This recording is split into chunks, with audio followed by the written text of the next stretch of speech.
السلام عليكم ورحمة الله وبركاته.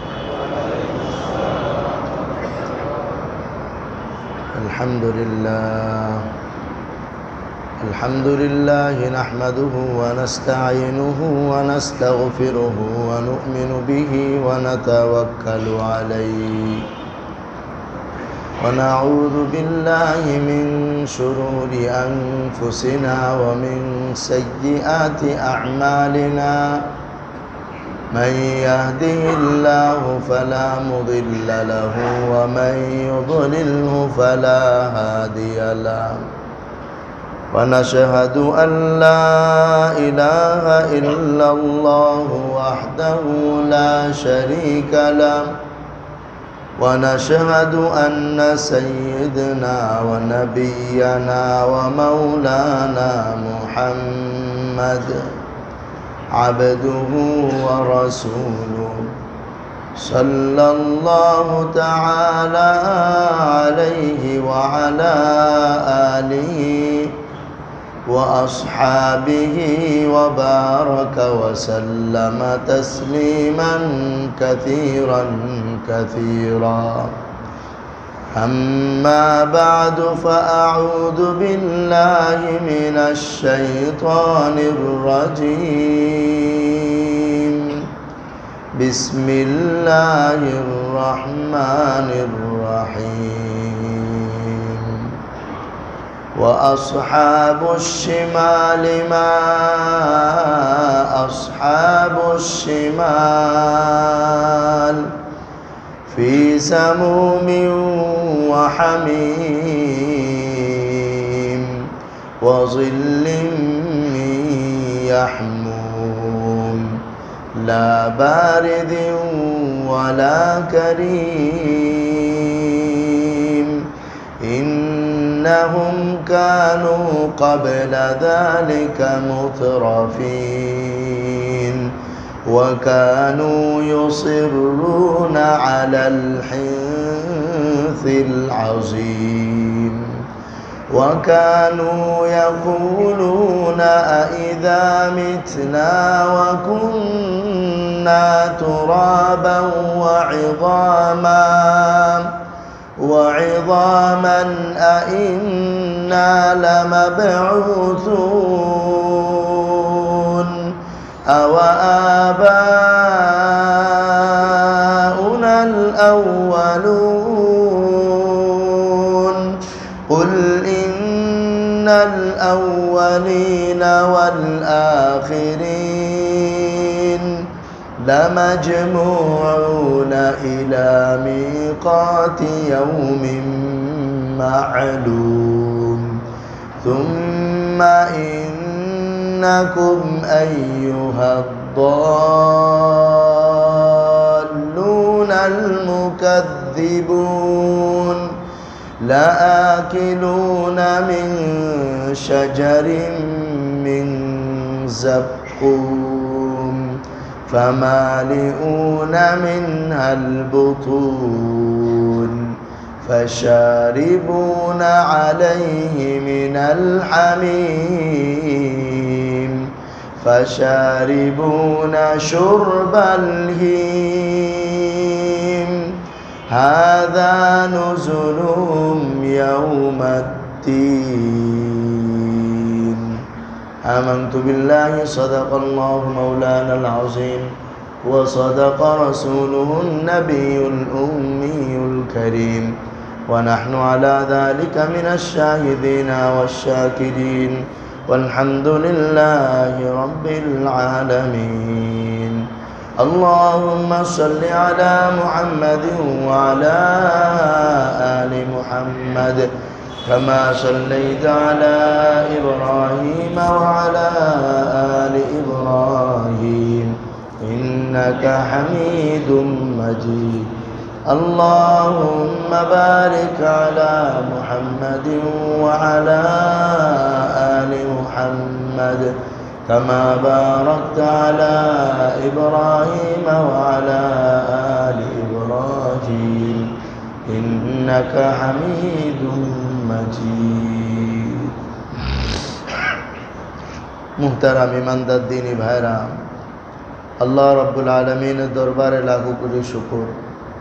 মহান আল্লাহ রব্বুল আলমিন আমাদেরকে ইশারের নামাজের পর আল্লাহ পাকের কালামের মোহাব্বত দিলের ভিতরে ধারণ করে কোরআনী আলোচনা শোনার জন্যে, করার জন্যে বসার তৌফিক নসিব করেছেন। শুকর আদায় করে আলহামদুলিল্লাহ।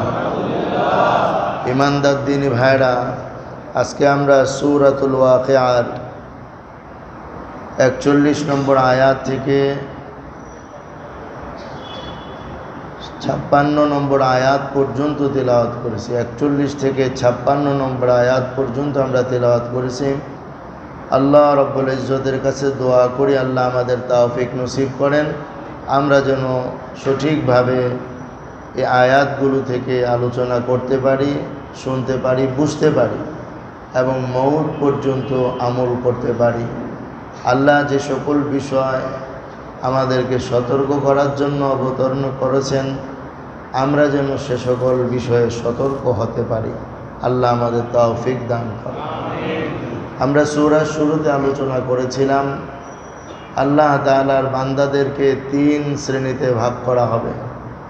একদল হবে মুকাররবিন বান্দা, নৈকট্যপ্রাপ্ত বান্দা, যারা জান্নাতি হবে, আরশে আজিমের সামনে আল্লাহ পাকের সামনে উপবিষ্ট থাকবে, খুব নিকটে তাদের অবস্থান হবে।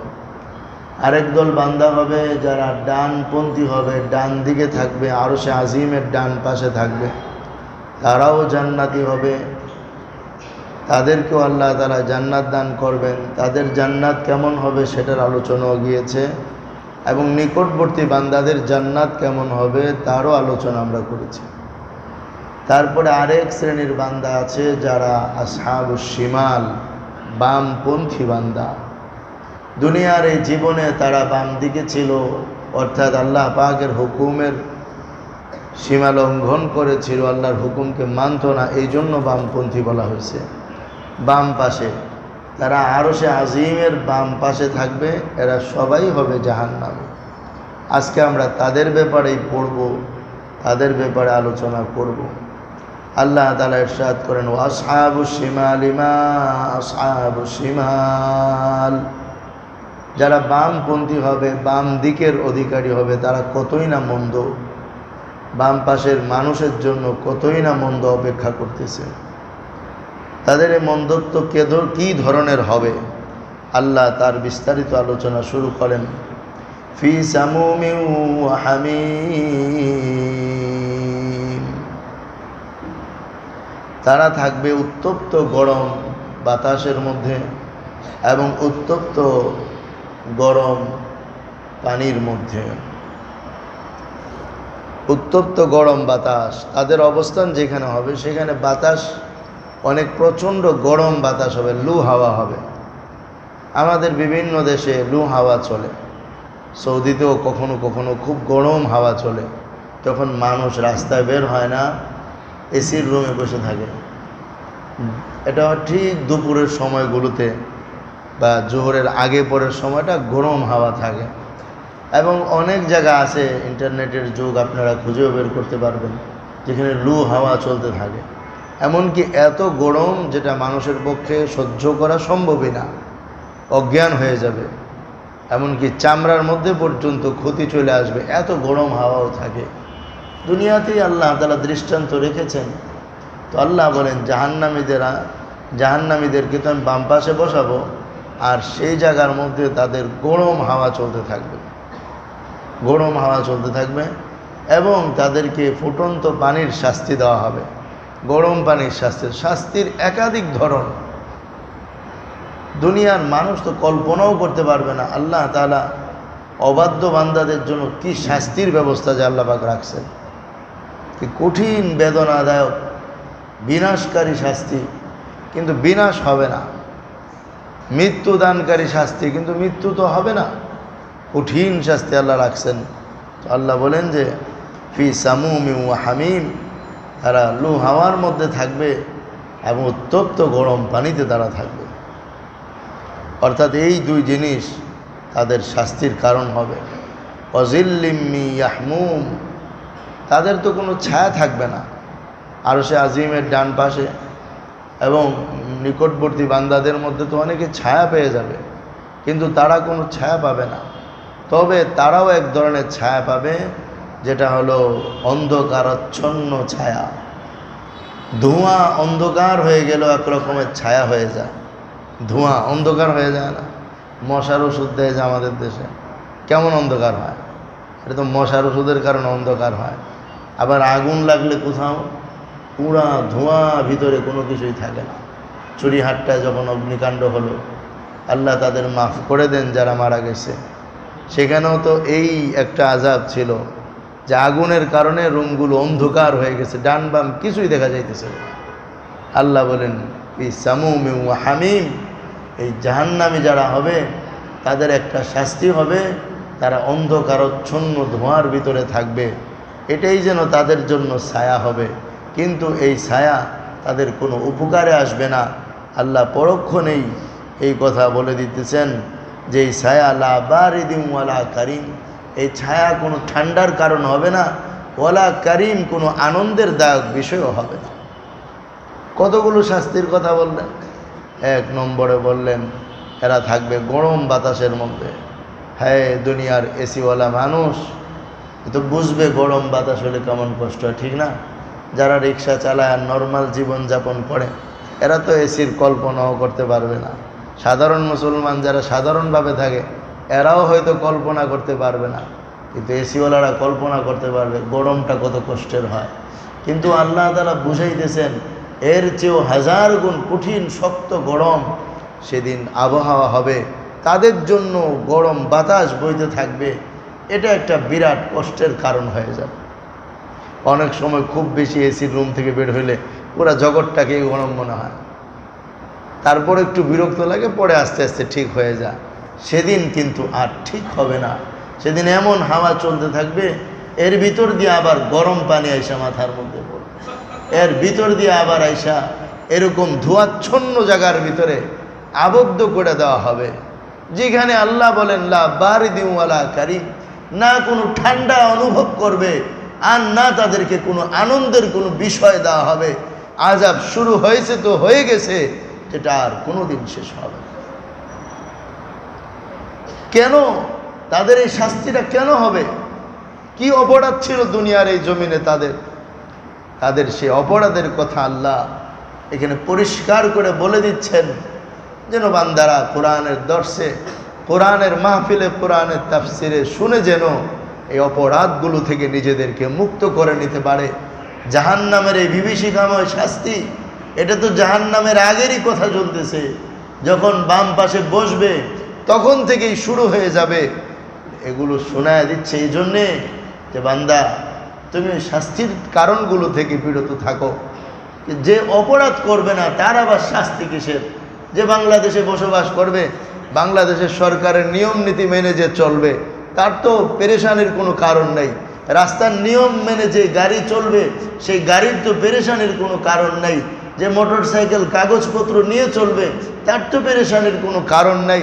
ঠিক তেমনিভাবে দেশে থাকি আর বিদেশে থাকি, যেখানেই থাকি না কেন, সেখানে নিয়ম মেনে যদি কেউ চলে, তারও বিপদের কোনো সম্ভাবনা নাই। তারপরও দুনিয়াতে সম্ভাবনা থাকতে পারে, লেকিন ইমানদার বন্ধুরা, হাসরের ময়দানে দুনিয়ার নিয়মে, আল্লাহর নিয়ম মেনে যে দুনিয়ার জীবন যাপন করবে, দুনিয়াতেও তার কোনো ভয় থাকবে না, হাসরের ময়দানেও কোনো টেনশন থাকবে না। সে বামপন্থী হবে না, ডানপন্থী হবে। আর ডানপন্থী তো দূরের কথা, আল্লাহর নৈকট্যপ্রাপ্ত বান্দা হয়ে যাবে। এই নৈকট্যপ্রাপ্ত বান্দা হওয়ার জন্যে আল্লাহর ক্রোধের পাত্র না হইতে হবে। আর আল্লাহর ক্রোধের পাত্র কারা?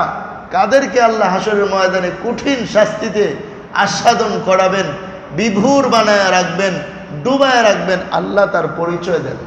আল্লাহ ইরশাদ করেন, ইন্নাহুম কানু ক্বাবলা যালিকা মুতরাফিন, ইন্নাহুম কানু ক্বাবলা যালিকা মুতরাফিন। এই শাস্তির উপযুক্ত ওই সমস্ত লোকেরা যারা দুনিয়ার জীবনে ভোগ বিলাসিতায় মত্ত ছিল, দুনিয়ার জীবনে ভোগ বিলাসিতায় মত্ত ছিল, আখিরাতের কোনো চিন্তা তাদের মাথায় ছিল না। ভোগ বিলাসিতায় মত্ত, শুধু ভোগ করার চিন্তা, বাড়ি বানাও আরও বানাও, গাড়ি বানাও আরও বানাও, রাষ্ট্র পাইছে আরেকটা দরকার, ক্ষমতা আছে আরও দরকার, টাকা আছে আরও বানানো দরকার, কিন্তু আখিরাতের কোনো খবর নেই। মুয়াজ্জিন আজান দে, আজান কানে ঢোকে না, উপরন্ত আরও বলে এই কথা, আজানের আওয়াজ এত জোরে কেন, কমায় দাও। ওয়াজ মাহফিল হয় বাইরে মাইক লাগায়া, মাইকে এত আওয়াজ কেন, অসুস্থ হয় আমাদের মানুষরা, আওয়াজ কমায় দাও। কিন্তু গান বাজনা যখন হয় তখন কোনো বাধা নাই। এইভাবে চলতে থাকে। আল্লাহ বলে ইন্নাহুম কানু ক্বাবলা যালিকা মুতরাফিন। এই শাস্তির কারণ হলো দুনিয়ার জীবনে তারা ভোগ বিলাসিতায় মত্ত ছিল। ভোগ বিলাসিতার পাগল, বিলাসী জিন্দিগি, আরাম আয়েশের জিন্দিগি। আল্লাহর কথা বললে চাকরি চলে যায়, আল্লাহর কথা বলবে না। দিনের কাজ করলে চাকরি চলে যায়, দিনের কাজ করবে না। আগে চাকরি পরে ইমান, ঠিক না? আগে চাকরি পরে ইমান, কি বলেন আপনারা, একমত? আগে চাকরি পরে ইমান, একমত? আমাদের সবার থিওরিটা এরকম হয়ে গেছে, আগে সব পরে ইমান। আর আল্লাহ তো সুযোগ দিয়ে রাখছে যে ইমান মনের ভিতরে থাকলেই হবে, অপারগতাবশত প্রকাশ না করেও গোপন রাখা যায়। আমরা সব সেই কোয়ালিটি হয়ে যেতেছি।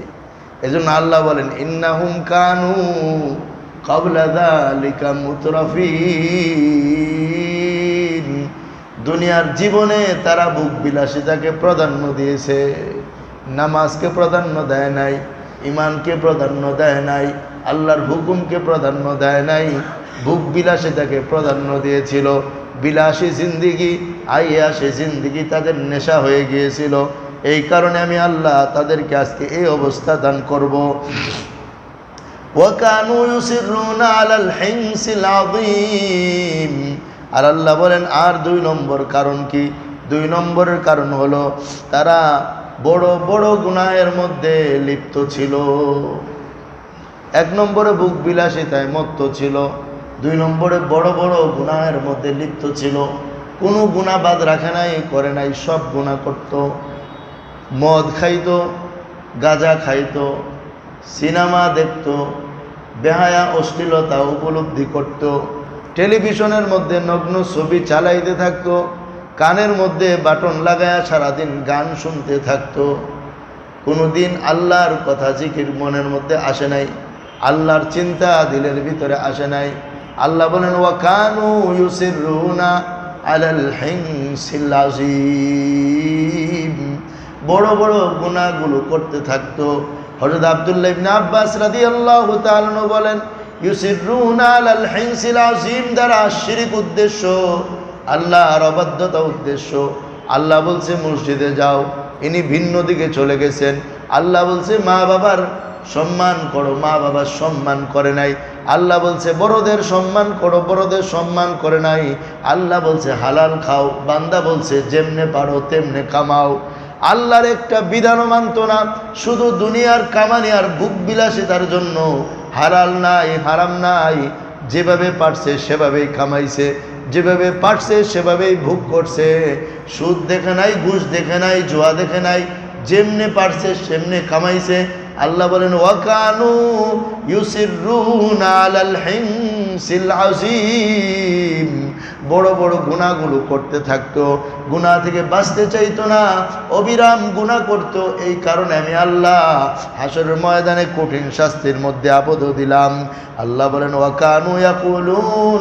গুনাহ করতে করতে একটা পর্যায়ে এমন হয়ে গিয়েছিল আল্লাহর উপর পর্যন্ত বিশ্বাস নাই, আখিরাতের উপর বিশ্বাস নাই, নাস্তিক হয়ে গেছে। আর এখন বলতে আরম্ভ করছে মরলে কি আবার জীবিত হয় নাকি? বাপ দাদা 14 গোষ্ঠী কত মানুষকে আজিম করে কবর দেওয়া হয়েছে, কই তারা তো কেউ কোনোদিন উঠে নাই, ভবিষ্যতে আবার কি করে উঠবে এগুলো আমরা বিশ্বাস করি না। আল্লাহ বলেন ওয়াকানু ইয়াকুলুন আইযা মিতনা ওয়া কুন্না তুরাবান ওয়া ইযামা আইন্না লামাবউসুন। তারা বলতো এই কথা, আমরা তো মানুষ, আমরা যদি মারা যাব হাড্ডি হয়ে যাবে, আমাদের সব কিছু মাটি হয়ে যাবে, তখন আমরা আবার কিভাবে জিন্দা হব? এই সমস্ত বিশ্বাস তারা পোষণ করত। আল্লাহ বলেন এই কারণেই আমি আল্লাহ হাসরের ময়দানে তাদের এই কঠিন শাস্তির মধ্যে আবদ্ধ করে দেব। وكانوا يقولون أئذا متنا وكنا ترابا وعظاما أئنا لمبعوثون أو آباؤنا الأولون। তারা বলতো আমাদের কথা মানলাম, আমাদের বাপ দাদা পূর্বপুরুষরা যারা মারা গেছে তাদেরকেও কি উঠানো হবে? আও আবাউনাল আউয়ালুন, পূর্ববর্তীদেরকেও উঠানো হবে। এই সব প্রশ্নের উত্তরে আল্লাহ বলে দিতেছেন, হে নবী বলে দেন, ইন্নাল আউয়ালিনা ওয়াল আখিরিন, তোমাদের পূর্বপুরুষ, তোমাদের একদম আদি পিতা থেকে নিয়ে তোমাদের পর্যন্ত, ওয়াল আখিরিন, তোমাদের থেকে নিয়ে শেষ পর্যন্ত, শুরুর শুরু থেকে নিয়ে শেষের শেষ পর্যন্ত যত মানুষ আর জিন দুনিয়ার মধ্যে আসছে, এই সব মানুষকে আল্লাহ রব্বুল আলামিন নির্দিষ্ট দিনে নির্দিষ্ট জায়গায় সমবেত করবেন। নির্দিষ্ট দিনে নির্দিষ্ট জায়গা, কোনো অনির্ধারিত দিন না, কোনো অনির্ধারিত জায়গা না, আগে থেকে সব ঠিক করা আছে কোন জায়গায় আমাদেরকে উঠানো হবে, কোন দিন আমাদেরকে উঠানো হবে। হ্যাঁ, তারিখটা হয়তো আমরা জানি না, জায়গাটা হয়তো আমাদের মেমোরিতে আসে না। দুনিয়ায় কত কিছু ইউটিউবে চলে আসছে, কিন্তু 3.5 হাত মাটির নিচের খবর ইউটিউবে আসে না। সে হাসরের ময়দান আসবে তো দূরের কথা। এজন্য আল্লাহ তাদের জবাব দিয়েছেন। তারা বলছেন আমরা মাটি হয়ে গেলে কি আমাদের পুনরায় উঠানো হবে? বলে আরে তোমাদেরকে না, শুধু তোমাদের বাপ দাদা 14 গোষ্ঠীকে উঠানো হবে। তোমাদেরকে না, শুধু তোমাদের পরবর্তীতে যারা আসবে তাদেরকে উঠানো হবে। কোথায় উঠাবেন? বলে লামাজমুউনা ইলা মিকাতি ইয়াউমিন মা'লুম, তোমাদেরকে একত্রিত করা হবে, একত্রিত করা হবে একটি নির্ধারিত স্থানে, নির্ধারিত দিনে। তো ওই নির্ধারিত স্থান আর ওই নির্ধারিত দিনটার নাম কি? হাসরের ময়দান। ওটার নাম কি ভাই? হাসরের ময়দানের বৃত্তান্ত তো অনেক বড়, বিশাল লম্বা ময়দান হবে। এই দুনিয়ার, এই দুনিয়াটাকে আল্লাহ হাসরের ময়দানের বিশাল জায়গা বানায় দিবেন। কিছুই থাকবে না, গাছপালা একদম মসৃণ, কোনো আঁকা বাঁকা উঁচু টিলা টালা নদী নালা ঘর বাড়ি দালান কুঠা কিছুই থাকবে না। কত হাই কোয়ালিটি বিল্ডিং হয়, কিছুই থাকবে না, সব ধূলিসাৎ হয়ে যাবে। হাসর ময়দান কায়েম হয়ে যাবে, সব আল্লাহ রব্বুল ইজ্জতের সামনে দাঁড়াবে। ওয়াবারুজুলিল্লাহি জামিআ, সব আল্লাহ রব্বুল আলামিনের সামনে দাঁড়ায় যাবে। কি হবে হাসর ময়দানে? বিরাট আলোচনা। সব হাসরের ময়দানে আল্লাহর সামনে দাঁড়ায় যাবে, হিসাবের জন্য অপেক্ষা করতে থাকবে। কারো গায়ে কাপড় থাকবে না, কবর থেকে উঠবে। সর্বপ্রথম মুহাম্মাদুর রাসূলুল্লাহ সাল্লাল্লাহু আলাইহি ওয়াসাল্লাম কবর থেকে উঠবেন। আমাদের তো ফিকির নেই আল্লাহ নবীর ব্যাপারে, আল্লাহ নবীর ফিকির আছে উম্মতের ব্যাপারে। হাসরের ময়দানে সব নবী ইয়া নাফসি করতে থাকবে, একমাত্র মুহাম্মাদুর রাসূলুল্লাহ সাল্লাল্লাহু আলাইহি সাল্লাম বলবেন আল্লাহুম্মা উম্মতি, আল্লাহ আমার উম্মত কোথায়, আল্লাহ আমার উম্মত কোথায়। বর্ণনা আসছে এই কথা, উলামায়ে কেরাম বলেন এই কথা। যখন হাসরের ময়দান কায়েম হয়ে যাবে, হুজুর আকরাম সাল্লাল্লাহু আলাইহি সাল্লামকে হযরত জিবরিল আমিন কবর থেকে উঠাবেন। উঠানোর পরে আল্লাহর রসুলকে জিবরিল সালাম করবেন। আল্লাহ রসুল বলবেন, এ জিবরিল আমার উম্মত কোথায়? তারা কি কবরের থেকে উঠা হাসরের ময়দানে চইলা জাহান্নামের পাশে চলে গেছে? হযরত জিবরিল আল্লাহর কসম দিয়া সান্ত্বনা দিয়া বলবেন, আল্লাহর কসম দিয়া বলি শান্ত হন, আপনার উম্মত উঠলই বা কখন? জাহান্নামের পাশেই গেল কখন? আপনিই তো সবার আগে উঠলেন, আপনার উম্মত এখনো উঠে নাই, আপনি উম্মতের চিন্তা করেন না। আছে কেউ? কেউ নাই। আম্মা জান আয়েশা জিজ্ঞাসা করছিলেন, ইয়া রাসূলুল্লাহ হাসরের ময়দানের ভয়াবহতাটা কেমন হবে? বলে শুনতে চাও? বলে শোনান একটু। আমি তো দেখলাম হাসরের ময়দানের ভয়াবহতা এত বেশি হইতেছে যে হযরত মূসা আলাইহিস সালাতু ওয়াস সালাম, আল্লাহ তাআলার জালালিয়ত, আল্লাহ তাআলার ক্রোধ আল্লাহ তাআলার রাগ যখন হাসরের ময়দানে প্রকাশ পাইতেছিল, হযরত মূসা আলাইহিস সালাতু ওয়াস সালাম আরশে আজিমের খুঁটির মধ্যে এইভাবে নিজেকে ধরে আল্লাহর কাছে চিৎকার করে বলতেছিলেন, আল্লাহ আমাকে বাঁচাও, আমার মায়ের কথা বলি না, আমার বোনের কথা বলি না, আল্লাহ আমি আমার কথা বলি, তুমি আমাকে বাঁচাও। যখন আল্লাহর কাছে সব উপবিষ্ট, একটা সময় হবে হাসরের ময়দানে জাহান্নামকে ধরে ফেরেশতারা হাসরের ময়দানের কাছাকাছি আনতে থাকবে। জাহান্নামকে ধরে 70,000 শিকল আছে জাহান্নামের, 70,000 আংটা আছে।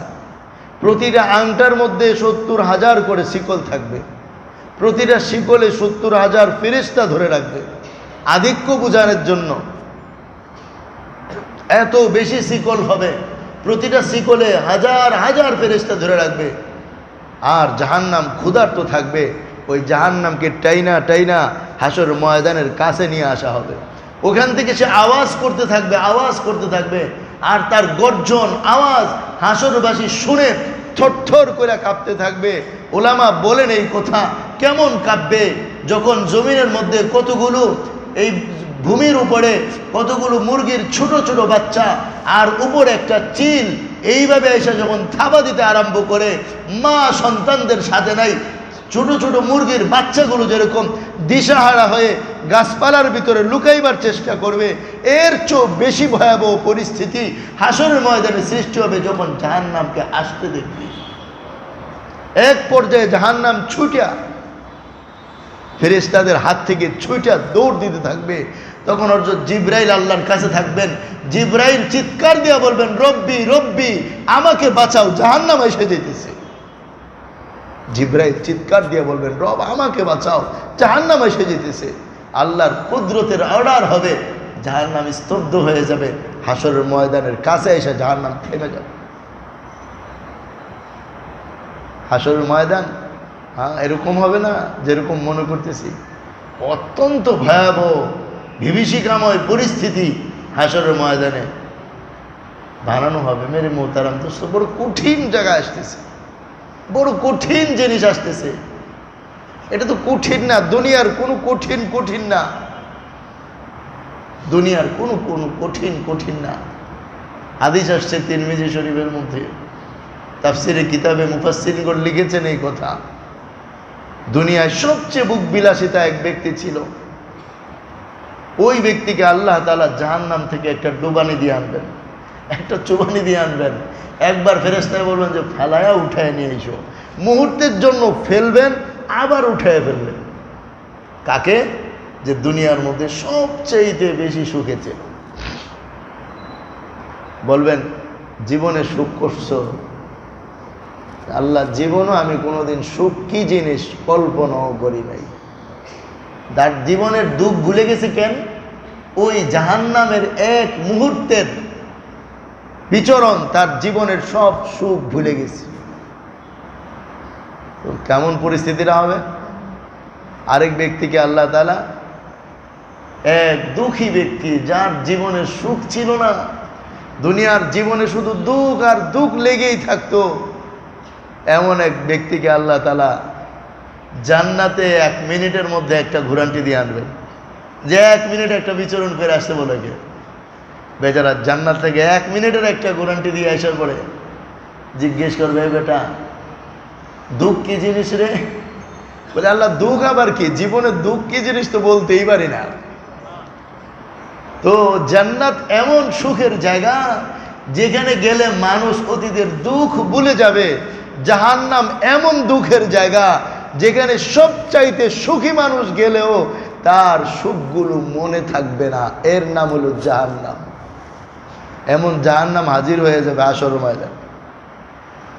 হাসরের ময়দানে জাহান্নাম যখন আসবে, আহা কি আজীব কথা! আল্লাহ রসুল সতর্ক করে গেছেন। হ্যাঁ, আমরা তো সতর্ক হই না।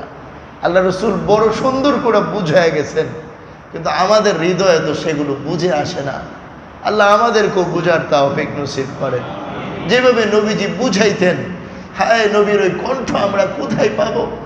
সেই কণ্ঠ শুনলে সাহাবা দিল থেকে তৈরি হয়ে যেত, আল্লাহর নবীর বয়ান যখন শুনতেন সাহাবা আরশে আজিম দেখতে পাইতেন, জান্নাত দেখতে পাইতেন, জাহান্নাম দেখতে পাইতেন। মুহূর্তের মধ্যে তাদের সাথে আল্লাহর এমন এক মারেফত হয়ে যেত যে তারা সব দুনিয়ার সব কিছু ছেড়া না জানি তারা জান্নাতের মধ্যে চলে যেত। আল্লাহ রসুল বলেন একদিন এই কথা, হাসরের ময়দানের বিভীষিকাময় পরিস্থিতিটা কেমন হবে? বলে ওই জাহান্নাম যখন পাশে এসে দাঁড়াবে তখন জাহান্নাম থেকে একটা গর্দান, একটা গলা বের হবে, যেই গলার মাথার মধ্যে দুটা চোখ থাকবে, দুটা কান থাকবে, একটা রসনা থাকবে, জিহ্বা থাকবে, সে কথা বলবে। আর আইসা এইভাবে মানুষদের মধ্য থেকে ধরে ধরে নির্দিষ্ট মানুষগুলোকে সে উঠায়া জাহান্নামের আগুনের ভিতরে ফেলে দিবে।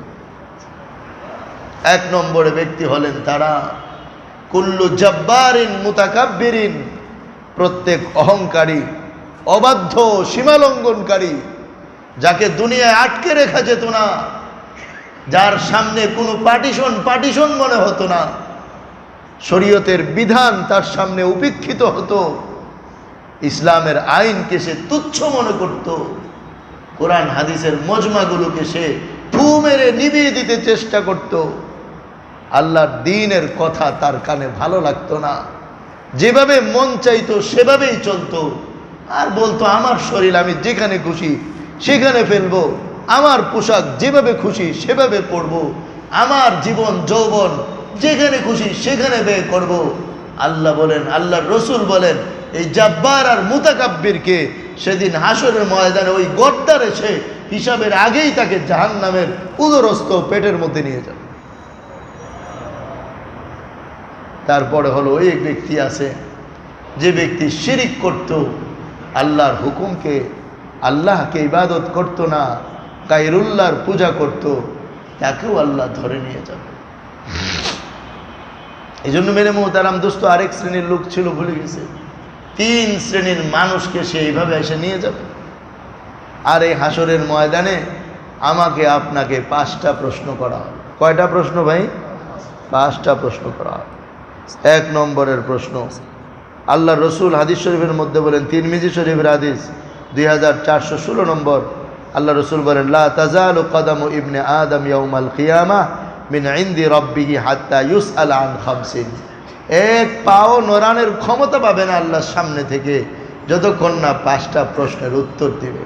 1 নম্বরের প্রশ্ন, আন উমরিহি ফিমা আফনাহু, তার জীবন সম্পর্কে, তোমার জীবনটা কোন কাজে ব্যয় করছো। এক প্রশ্ন, তোমার জীবনটা কোন কাজে ব্যয় করছো। এই জীবন তো আমি তোমাকে আমার ইবাদতের জন্য দিয়েছিলাম, তুমি তো তোমার চাকরির পিছনে ব্যয় করছো, তুমি তোমার সন্তানের পিছনে ব্যয় করছো, তুমি তোমার বিবির পিছনে ব্যয় করছো, তুমি তোমার দোকানের পিছনে ব্যয় করছো, তুমি তোমার অর্থ কামানের পিছনে ব্যয় করছো, তুমি তোমার জীবন দিয়ে অন্যের রাজত্ব প্রতিষ্ঠা করে দিছো, তুমি তোমার দ্বীন ইসলাম বিক্রি করে আরেকজনের দুনিয়া কামায়া দিছো। আন উমরিহি ফিমা আফনাহু, আরে তোমাকে যে জীবনটা দিছি কি কাজে ব্যয় করছো বলো। বলেন আমরা কি জবাব দিব সেদিন। 2 নম্বর প্রশ্ন, ওয়ান শাবাবিহি ফিমা আবলাহু, আরে এটা তো ছোট বড় সবাই জন্য। আবার 2য় প্রশ্ন, তোমার যৌবনের হিসাব দিয়ে যাও। বার্ধক্যে তো তোমার শক্তি ছিল না, কোনো কিছু করার ক্ষমতা ছিল না, ওই জীবন বাদ দিলাম, এখন যৌবনের হিসাব দাও। যখন যা মনে চায় তা করতে পারতা, যেখানে খুশি সেখানে যেতে পারতা, অসম্ভবকে সম্ভব করতে পারতা, ওই জীবনটার হিসাব দাও, তোমার যৌবন কোন কাজে কাটাইছো। ওয়ান মালিহি, মাল সম্পর্কে, সম্পদ সম্পর্কে, অর্থ সম্পর্কে জিজ্ঞাসা করবেন। মিন আইনা ইকতাসাবতাহু ও ফিমা আফনা আনফাকতাহু, কোন ভাবে কোন পথে সম্পদ কামিয়েছো, উপার্জন করেছো বলো, কোন পথে সম্পদ উপার্জন করেছো বলো, আর কোন পথে ব্যয় করছো। হিসাব করেন, চিন্তা করেন, কোন পথে কামাচ্ছি আর কোন পথে ব্যয় করতেছি। এই 2 প্রশ্ন। 4 প্রশ্ন হলো, 5 নম্বর, ওয়ামাদা আমিলা ফিমা আলিমা, যা জানতা ওটার উপর কতটুকু আমল করছে।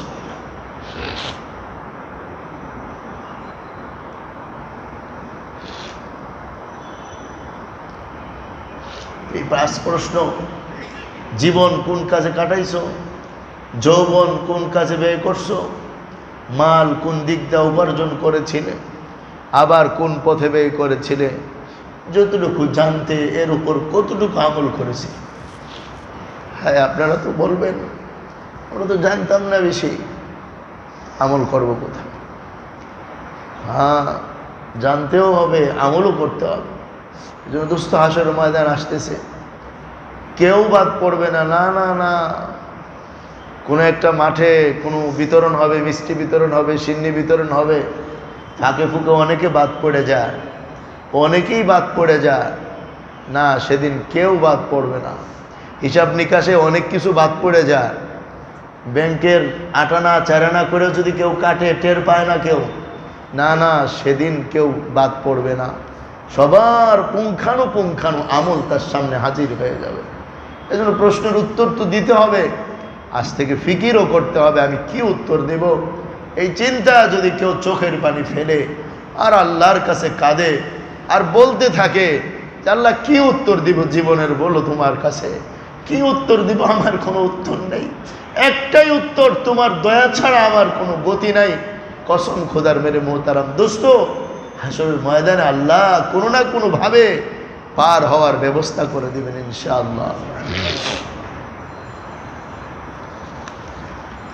তো আল্লাহ বলেন লামাজমুনা ইলা মিকাতি ইয়াউমিন মা'লুম, সেদিন একত্রিত করা হবে একটি নির্দিষ্ট জায়গায়, নির্দিষ্ট সময়ে। সুম্মা ইন্নাকুম আইয়ুহাদ-দাল্লুনাল মুকাদ্দিবুন, অতঃপর আল্লাহ বলেন হে পথভ্রষ্ট মিথ্যাবাদীর দল, নিশ্চয়ই তোমরা লাআকিলুনা মিন শাজারিম মিন যাক্কুম, নিশ্চয়ই তোমরা যাক্কুম ফল ভোগ করবে, যাক্কুম গাছ থেকে ফল ভোগ করবে। ফামালিউনা মিনহাল বুতুন, ওই যাক্কুমের দ্বারা তোমরা তোমাদের পেট ভর্তি, পেট পূর্ণ করবে। ফাশারিবুনা আলাইহি মিনাল হামিম, আর তারা সেখান থেকে গরম পানি তাদেরকে পান করানো হবে, গরম পানি, উত্তপ্ত ফুটন্ত গরম পানি। ফাশারিবুনা শুরবাল হিম, তৃষ্ণার্ত উষ্ঠির ন্যায় তারা পানি পান করতে চেষ্টা করবে। হাদা নুজুলুহুম ইয়াউমাদ্দিন, সেটাই হবে তাদের সেই দিনের মেহমানদারি। ইয়া আসহাবু শিমাল যারা হবে, বামপন্থী যারা হবে, সেদিন তাদের একটা মেহমানদারি করানো লাগবে না আল্লাহর? আল্লাহ এটা তাদের মেহমানদারি রাখছেন। হায় কতই না মন্দ মেহমানদারি, আর ইমানদারদের মেহমানদারি আল্লাহ কত চমৎকার রাখছিলেন। আরশে আজিমের নিচে দিবেন, ছায়া দিবেন, খানা দিবেন, ফল ফ্রুট দিবেন, অসংখ্য নিয়ামত দিবেন, এটা তাদের মেহমানদারি। আর কাফেরদের মেহমানদারি, বেঈমানদের মেহমানদারি, জব্বার আর মুতাকাব্বিরদের মেহমানদারি, দিন ইসলাম যাদের ভালো লাগে না তাদের মেহমানদারি, আজান দিলে যারা নামাজ পড়তে চায় না, পড়েও না, আসেও না, তাদের মেহমানদারি। ওই মেহমানদারি কতই না নিকৃষ্ট আর মন্দ মেহমানদারি। সেটা হলো কি? যাক্কুম ফল, যাক্কুম গাছের ফল। বড়ই গাছে তো বড়ই ধরে না, আম গাছে আম ধরে, তো যাক্কুম গাছে কি ধরে? যাক্কুম ধরে। আল্লাহ বলছেন গাছের কথা, মিন শাজারাতিজ যাক্কুম, কেমন হবে যাক্কুম গাছ? তার দৃষ্টান্ত আল্লাহ অন্য আয়াতের মধ্যে বলেন। কোথায় হবে? ওটা জাহান্নামের তলদেশে হয়। ইন্নাহা শাজারাতুন তাখরুজু ফি আসলিল জাহিম, জাহান্নামের তলদেশে হয়। কেমন হয়? রুউসুহা কান্না রুউসুহা কান্না শায়াতিন, বলে ওটার মাথাটা এত বিভৎস হবে, এত ভয়ঙ্কর হবে যেন শয়তানের মাথা। গাছের চেহারাটা কেমন? শয়তানের মাথার মতো। শয়তানের মাথা তো দেখা যায়। দুনিয়ায় কত গাছ আছে, কত ফল আছে, কিন্তু যাক্কুম কোনো ফলের নাম তো পাওয়া যায় না। এত ভয়ঙ্কর একটা ফল রাখছেন। এই ফল ক্ষুধা তৃষ্ণা, এই ফলটা দেওয়া হবে। কেউ কেউ বলছেন এই কথা, ফলটা সজারুর মতো কাঁটাদার হবে। সজারু দেখছেন কেমন কাঁটা? অনেক বড় বড় শক্ত কাঁটা, এরকম কাঁটাদার হবে ফলটা। যখন ক্ষুধা অত্যন্ত কাতর হয়ে যাবে, এটা দিবে তো এইটাই খাওয়ার চেষ্টা করবে, গলার মধ্যে আটকে যাবে, ভিতরে আর যাবে না, পানি পানি করে চিৎকার করতে থাকবে। এমনিতেই গরম টকবক জাহান্নামের পুজ যখন এনে দেওয়া হবে, ওইটাই গিলবে। আল্লাহর কোরআন আরেক জায়গার মধ্যে বলেন, ইউসাব্বু মিন ফাওকি রুউসিহিমুল হামিম, মাথার উপরে গরম পানি, ফুটন্ত পানি ঢেলে দেওয়া হবে। এটা ঢেলে দেওয়ার সাথে সাথে পেটের ভিতরে যা আছে চামড়া সহ গলে পড়ে যাবে, বিভীষিকাময় হবে জাহান্নামের শাস্তি।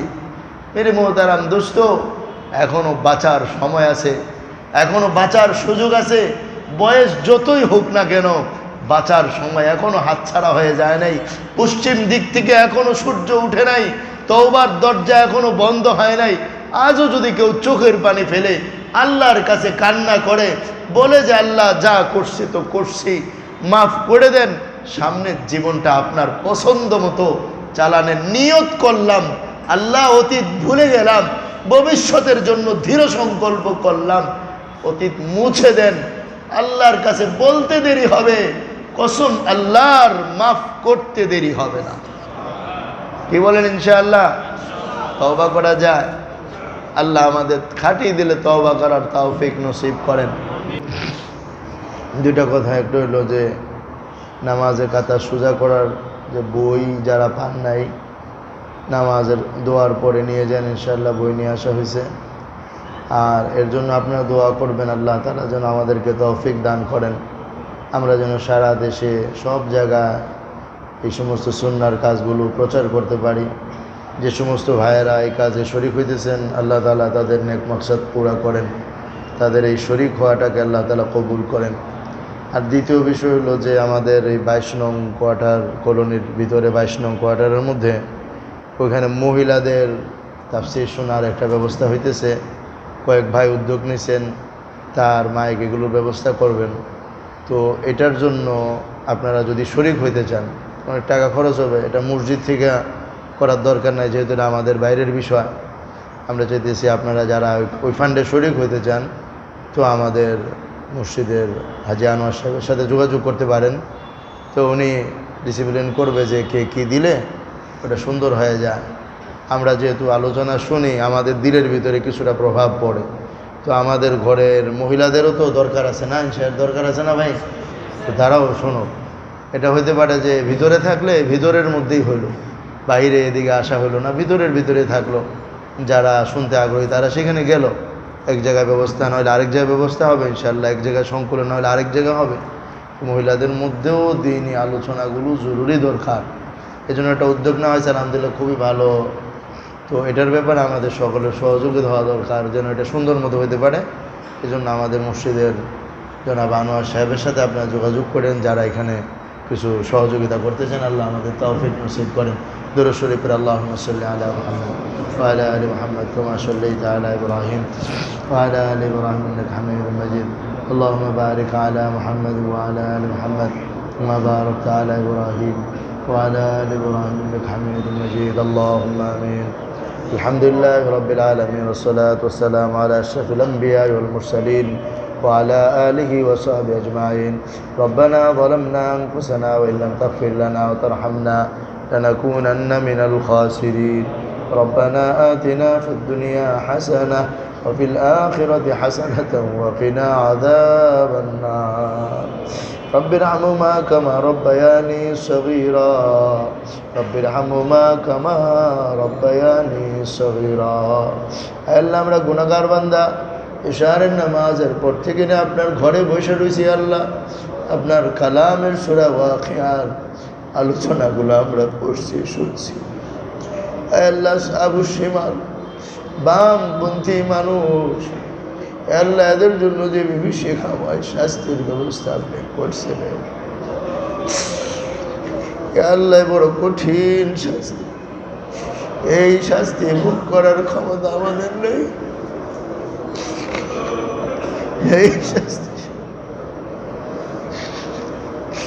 এই শাস্তি শুই নাই তো আমরা ভয় পেয়ে গেছি আল্লাহ। এই শাস্তি শুনে আপনার বান্দারা কাঁদতেছে। আল্লাহ, আপনি এই শাস্তি থেকে আমাদেরকে বাঁচান, আমাদেরকে বাঁচান, আমাদেরকে বাঁচান, আমাদের আব্বা আম্মাকে বাঁচান, আমাদের ভাই বন্ধুদেরকে বাঁচান, আমাদের আত্মীয় স্বজনদেরকে বাঁচান, তাম দুনিয়ার মুসলমানদেরকে বাঁচান। ইয়া আল্লাহ, কাফেরদেরকেও বাঁচান, তাদেরকে ঈমানের হেদায়েত দিয়ে দেন, ঈমানের দৌলত।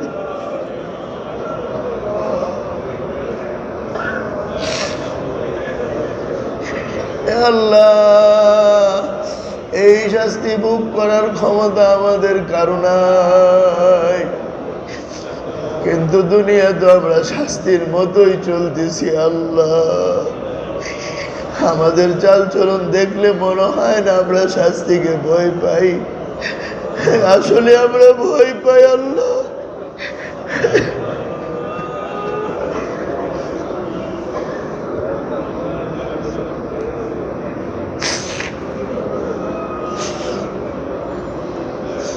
আল্লাহ, জাহান্নামের আযাব বড় কঠিন, আমাদের সহ্য করার ক্ষমতা নাই। আল্লাহ, বিষয়টা বুঝবার তৌফিক দান করেন। মওত পর্যন্ত আল্লাহ মুসলমানিত্বের সাথে চলবার তৌফিক দান করেন। মওত পর্যন্ত আপনি আপনার ওলিদের মতো চলবার তৌফিক দান করেন। ইন্নাহুম কানু ক্বাবলা যালিকা মুতরাফিন, এরা ছিল বুক বিলাসিতায় মত্ত। ওয়াকানু ইউসিররুনা আলাল হিংসিল আযীম, বড় বড় গুনাহে তারা ছিল লিপ্ত।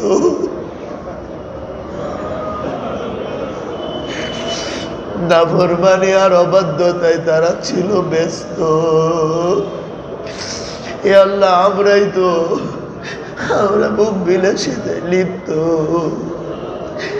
বড় বড় গুনাহ।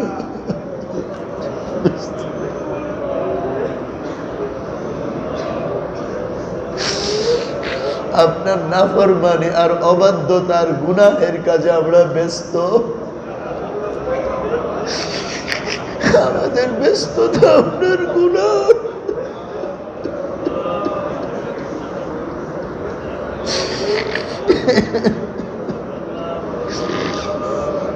আমাদের ব্যস্ততা আপনার গুনাহ,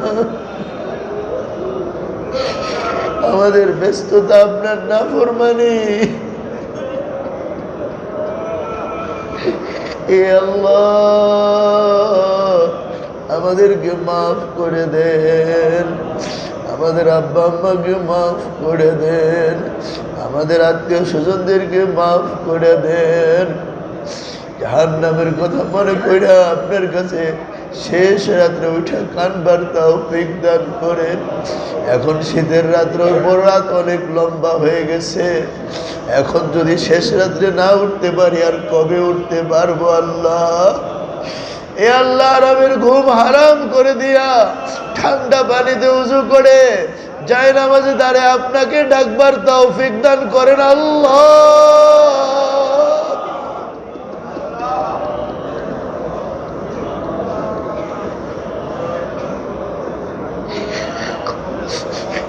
আল্লাহ,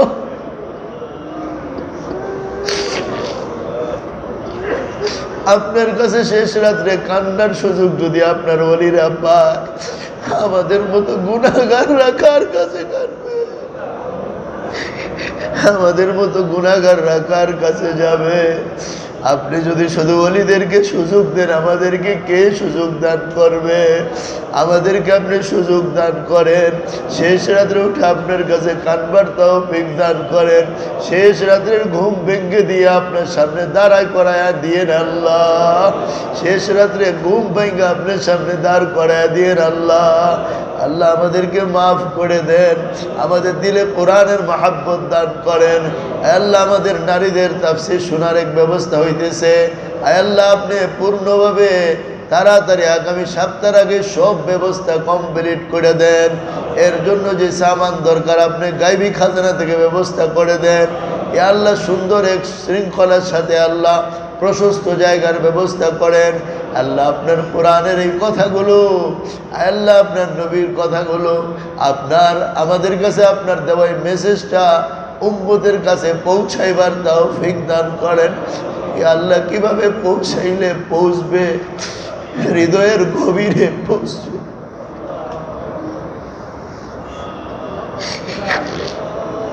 আমার তো সেই কান, আমার তো সেই জবান নাই। আপনার বান্দাদের কানটা আপনি ওরকম বানায় দেন, আপনার বান্দা বান্দিদের কান আপনি ওরকম বানায় দেন। আল্লাহ কোরআনের কথা ধারণ করার মতো অন্তর আমাদের দান করেন। আল্লাহ কোরআনের আলো দেখবার মতো চোখ আমাদের দান করেন। আল্লাহ কোরআন তিলাওয়াত করার মতো মজা আমাদের নসিব করেন। আল্লাহ আপনি আমাদের গুনাহগুলো মাফ করে দেন। আল্লাহ আমাদের মরহুমদের গুনাহগুলো মাফ করে দেন। আল্লাহ মসজিদকে আপনি কবুল করেন। আল্লাহ মসজিদকে আপনি কবুল করেন, উত্তম তরিকায় সম্প্রসারণের ব্যবস্থা করেন। আল্লাহ এলাকাবাসীকে আপনি মাফ করে দেন। এই বড় বড় বিল্ডিংগুলোর আল্লাহ এগুলোকে আপনি হেফাজত করেন। ছোট বড় সব বিল্ডিংগুলো আপনি হেফাজত করেন। আল্লাহ বাড়ি গাড়িগুলোকে হেফাজত করেন। আল্লাহ প্রত্যেকের কামাই রোজগারে বরকত নসিব করেন। চাকরিজীবীর চাকরির মধ্যে বরকত দিয়ে দেন। আল্লাহ হাসরের ময়দানে 5টা প্রশ্ন আপনি করবেন। আল্লাহ কোন কাজে জীবন ব্যয় করছে? এই প্রশ্নের উত্তর কে দিতে পারবে? আপনি বলেন, কোন কাজে যৌবনটা কাটাইছো? টাকা পয়সা কিভাবে উপার্জন করেছো? কোন পথে ব্যয় করছো? আল্লাহ দ্বীনের পথে বেশি বেশি ব্যয় করার তৌফিক দান করেন। হালাল পন্থা কামাইবার তৌফিক দান করেন। আয় আল্লাহ জীবনটা আপনার হুকুমে সাজাইবার তৌফিক দান করেন। এ আল্লাহ যৌবনটা আপনার দ্বীনের জন্য ওয়াকফ করে দেওয়ার যৌবনটা আপনার দ্বীনের জন্য ওয়াকফ করে দেওয়ার তৌফিক দান করেন। জীবনটা আপনার হুকুমে সাজাইবার তৌফিক দান করেন। হালাল পন্থায় কামাইবার তৌফিক দান করেন। আপনার রেজামন্দির পথে দ্বীন ইসলামের উন্নতির পথে খরচ করবার তৌফিক দান করেন। আয় আল্লাহ 5 নম্বরের প্রশ্ন আপনি করবেন, জানা জিনিসের উপর কতটুকু আমল করেছিলে বলুন।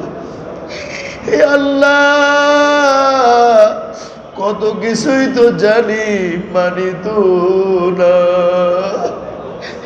এই কথা আপনি আমাদেরকে মানবার তৌফিক দান করেন। আল্লাহ মাননে ওয়ালা জিন্দেগি নসিব করেন, মাননে ওয়ালা জিন্দেগি নসিব করেন, মাননে ওয়ালা জিন্দেগি নসিব করেন, মাননে ওয়ালা জিন্দেগি নসিব করেন।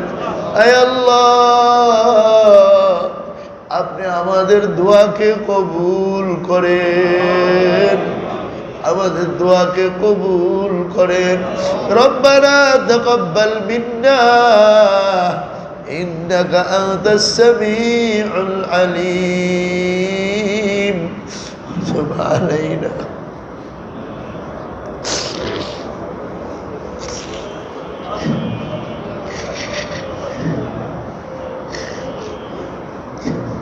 وتب علينا إنك أنت التواب الرحيم.